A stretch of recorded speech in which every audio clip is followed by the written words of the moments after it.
আসসালামু আলাইকুম, কেমন আছেন সবাই? আমরা কিছুদিন আগে বেড়াইতে গেছিলাম, তো এই সমুদ্রের পাড় দিয়ে যাচ্ছিলাম।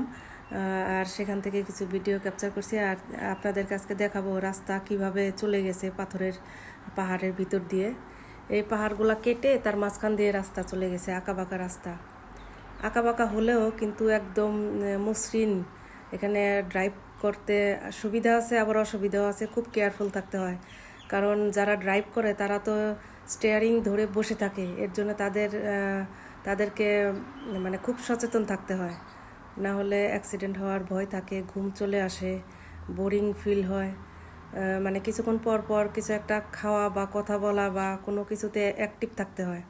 আর ড্রাইভ করতে গেলে তো অনেক মনোযোগ দিতে হয়। ব্রেনের কাজ তো, ব্রেন, চোখ, কান সব খোলা রাখতে হয়। তো যাই হোক, আমরা তো বসেছিলাম, আমাদের কাছে তো ভালোই লাগতেছে। যে ড্রাইভ করতেছে তার না হয় একটু বোরিং ফিল হইতেছিল। খুবই সুন্দর রাস্তা। এটা হচ্ছে কুরিয়াতের রাস্তা, কুরিয়াত ড্যামে যেতে হয় দিক দিয়ে। ওমান রাষ্ট্রটা কিন্তু খুবই সুন্দর, ছোট হলেও অনেক সুন্দর, অনেক সুন্দর। মানুষজন কম, নিরিবিলি। ওই যে একটা মসজিদ, জনমানব নাই অথচ মসজিদ আছে। দুই পাশে মরুভূমি, তারপরেই হচ্ছে আবার সমুদ্র। সমুদ্রের পার ঘেঁষে আসলে আমরা যাচ্ছি। সুন্দর, কিছুই নাই, তারপরেও ভালো লাগে, কারণ রাস্তাটাই সুন্দর। তো ভালো থাকবেন, সুস্থ থাকবেন, ইনশাল্লাহ। পরে আবার কথা হবে, দেখা হবে। আল্লাহ হাফেজ।